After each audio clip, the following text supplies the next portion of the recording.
Number 8. Jigsaw 2 from the Jigsaw Blogs. So, I really want to dive into this. We have Jacob here. He came up with this pitch, and like always, guys, make sure to go check Jacob out in the description section, as well as this pitch before you come back and listen to this, or, use this as kind of a buffer before you go listen to it. But, man, I want to ask one specific thing that is consistent pretty much throughout all of your pitches this year, that is inconsistent with everybody else. You focused on Logan very heavily in this pitch, and it makes sense. I mean, he is the new Jigsaw apprentice from Jigsaw, but that, at least from dealing with this myself and trying to come up with everything, it's difficult to understand what to do with his character. So, bravo to you. Why did you feel the need to focus on Logan other than just, this being sequel to Jigsaw? Well, for me, I think a lot of people misunderstand the Logan character. And granted, they could botch it down the line if they choose to go back with him. But I think people think, well, he's so bland, generic, and stuff. Like, I hear quotes like, what, you actually make this bland Randy right here, Jigsaw accomplice number 7 or whoever it is? Really? This guy? But the thing is, people don't get, well, his character was playing an act throughout the entire movie. Essentially, 90% of what we saw in Jigsaw kind of was almost like a facade of Logan in a way because of who he actually can be. And so, but there's so much you can do with the Logan character that based off his background alone. Like, he has issues with PTSD. He's an accomplice to Jigsaw. He's a father. He's remorseful. He has a connection with Eleanor Bonneville. And there's so much directions you can go with this character that makes him more to do, and the fact that we find out the twist at the end kind of makes him more of a three-dimensional character than what people actually realize. And that's kind of why I wanted to focus on this pitch right here. More of Logan's story, and that's what we dive to with this pitch right here. Yeah, I like the fact that you go back and kind of explain his military background and have characters who are directly connected with that, as well as how that loops back around to why he's no longer working with Jigsaw. I think that really worked very well in this pitch. Right. Essentially, we play off Logan's, strengths. Like, we see, now how calculating he can be, see how manipulative he can be. But at the same time, if we put him with characters such as Eleanor Bonneville, we kind of see, the relationship. Even the writers and producers even tease that there's a potential sexual tension between the two of them. So there is something there between Logan and Eleanor that they're kind of alluding to towards this film. And then that's kind of want to play it off in this film to where essentially, and one of the things that we can go on to now is the will of Jigsaw. So essentially, I incorporate, just like you mentioned in yesterday's pitch, the Jigsaw Rules website, and we bring in fans of Jigsaw, and Logan tags along with Eleanor along the ride against Jigsaw's final game.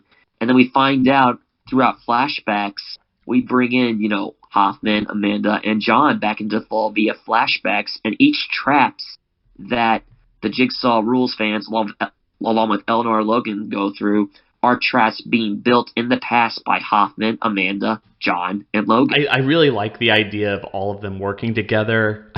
I've always kind of wondered what was their relationship, and that's kind of something we asked ourselves leading into Saw 6, where it's like, we know Hoffman's there, we know Amanda was there, how did they interact and all that. We got the ever so briefest of glances in that movie, but this one, what you're kind of putting out here is a very plot-focused, heavy prequel element to this film where, or at least that's the way I interpret it, where you're dealing with John, Logan, Amanda, and Hoffman working together. And how would that not come across as a bit cheesy or ham-fisted? I mean, where would you place that in the timeline, and how would that really interact? Like, how would these characters interact, in your opinion? As far as where the timeline goes, I would probably put it, maybe pre-Saw 2, maybe. And the reason why I say that is because there's going to be time where Logan is excommunicated from John, because we know Logan was there from the start and up to the reverse bear trap, so we know he knows Amanda.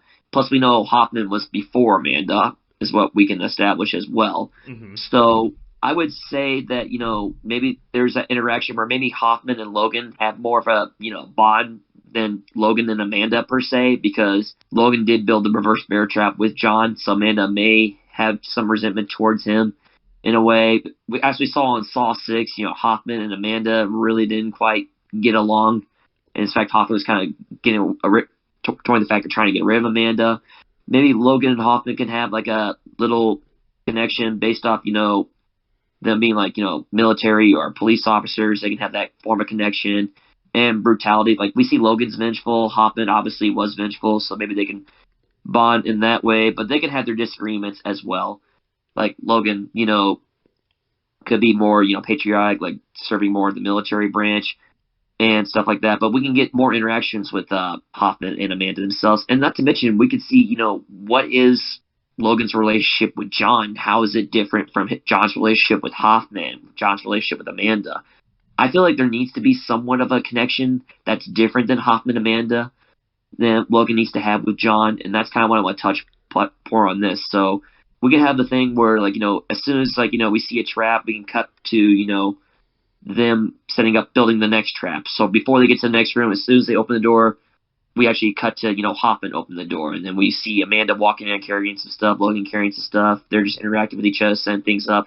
And right when the trap's done built, we do like a 360 shot to the victims themselves going in through the trap and stuff like that. So you can establish a relationship in the past, but also you can see firsthand, how the trap was made, and maybe you could see the weaknesses of the trap being built along the way. And maybe we could see it, the people in the future can figure it out along the people in the past setting it up. I don't know how this would work in terms of a visual language, but I like the idea of as they're going through the traps, we're kind of moving into the next room and building the traps in the past. There's something very Saw-like about that when you think about Darren Lynn Bousman's work on Saw 4, especially, where you kind of transition from one scene to another in different time placements. I kind of like that a lot. The last thing I want to touch upon here, like I've said at the beginning of the video, if you haven't already checked out the pitch, make sure to go check that out. But I want to touch upon here the relationship between Logan and Eleanor, especially as it reaches the end of this part of the pitch. This is something we're going to talk about a little bit later as the SAW-Tober goes on, and obviously all your pitches are already on your channel, so anyone who wants to go and check them out can. But you obviously have an idea, not just for this pitch, but how it kind of picks up with all the other pitches, and it's this entangled extended universe of sorts. You seem to focus on Eleanor and Logan as the main characters of this part of the franchise going forward. What is your intention with them? Why do you think that these characters are strong enough to build upon and kind of allow the story to go forward? I just think it works from a narrator's perspective. Like, when you have like two people, like, it's kind of like, I hate to say it's cliche, but it's one of those like will they, won't they kind of relationships. Where, they can work, like they don't have, just because, it's cliche, a guy and girl don't have to hook up at the end of the movie, and stuff like that. But, we don't have to go around that path. But it's one of those deals where, it's always that option. Like, my wife right now, she's just now watching Law and Order, and she's a diehard fan of Elliot and Stapler and their partners and stuff like that. She's like, come on, please hook up, get together at the end. And I'm like, it could be kind of like in that perspective right there with them where, they're both completely opposites, where Eleanor is like fascinated with John Kramer, but then will Logan be willing to tell her, his actual involvement with John Kramer and stuff like that? And what would Eleanor think of him as that? And I kind of want to see the relationship explored. Once Logan's secret is revealed to someone like Eleanor, how would she take it? And then once she does find out, where does this story go from here? And we see in this pitch right at the end, and I also say in my other pitches, if this pitch does need to happen for my other two pitches to work, because if it doesn't work, I need this to be like the Saw TV series idea, where this kind of needs to happen. This sort of thing in this pitch needs to happen to Eleanor. And so that's kind of what I want to use going forward with these two characters and exploring that relationship in that regard with them. Yeah, if there's one thing that the Saw franchise doesn't have, even though it does feel like a TV show at times, it's a will they, won't they relationship. Yeah. It makes sense to me. But anyway, guys, we're going to leave it at that. Like we always say, go check out the pitch over on Jacob's channel. Hope everyone's having a fantastic day. It's been real.